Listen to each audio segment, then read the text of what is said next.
Nammo good morning. Thank you for joining me for our daily practice check-in.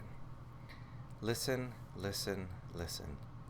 This beautiful sound calls us back to our true home.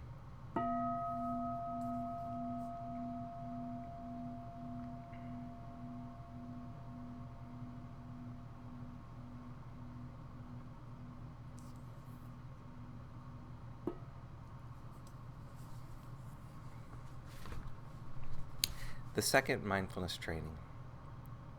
Aware of the suffering caused by exploitation, social injustice, stealing, and oppression, I vow to cultivate loving kindness and learn ways to work for the well-being of people, animals, plants, and minerals.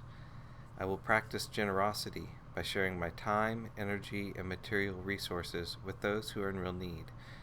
I'm determined not to steal and not to possess anything that should belong to others. I will respect the property of others, but I will prevent others from profiting from human suffering or the suffering of other species on earth.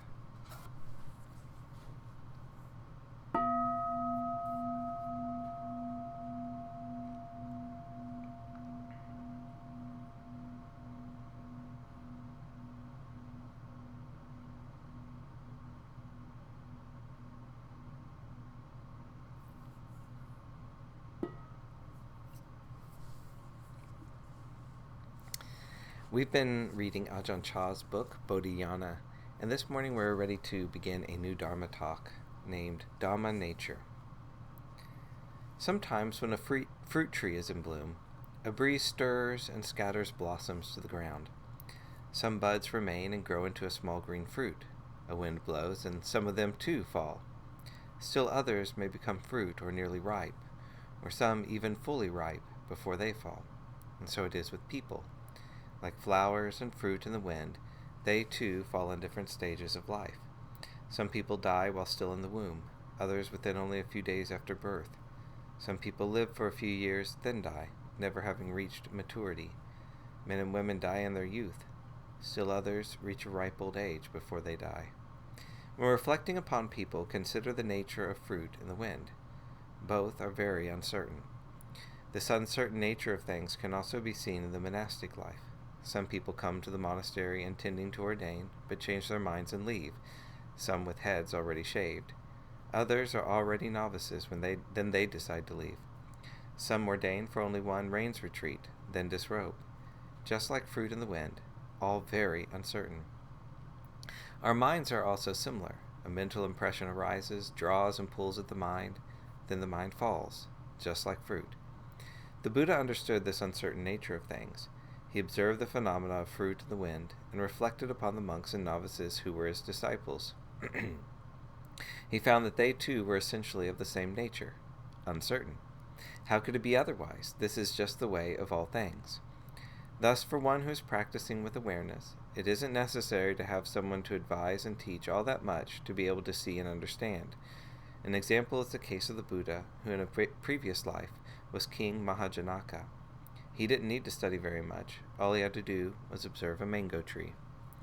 One day, while visiting a park with his retinue of ministers, from atop his elephant, he spied some mango trees heavily laden with ripe fruit.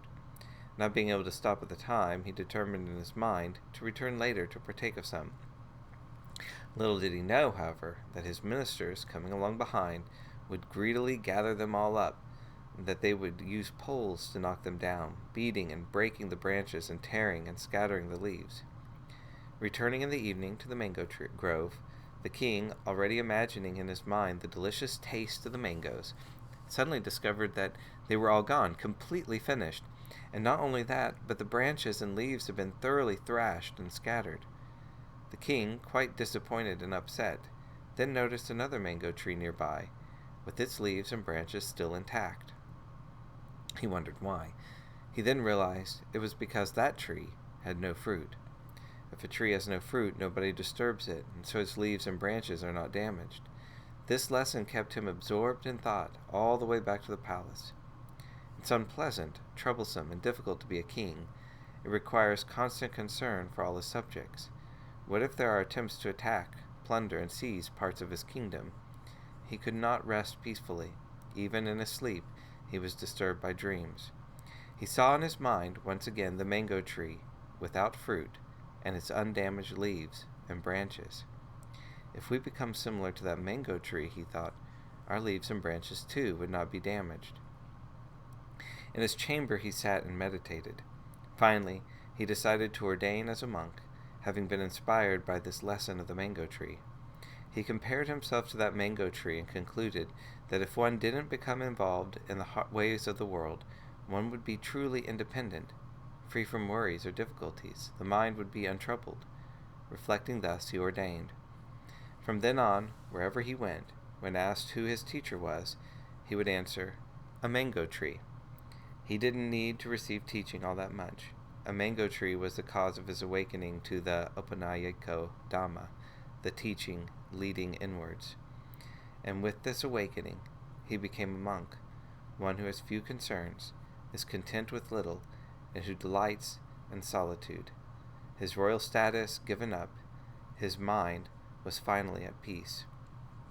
In this story, the Buddha was a bodhisattva who developed his practice in this way continuously.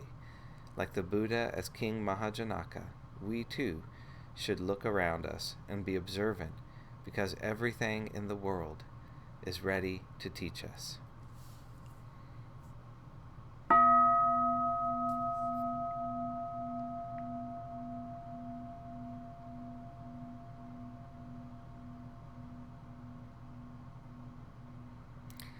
May all beings be well.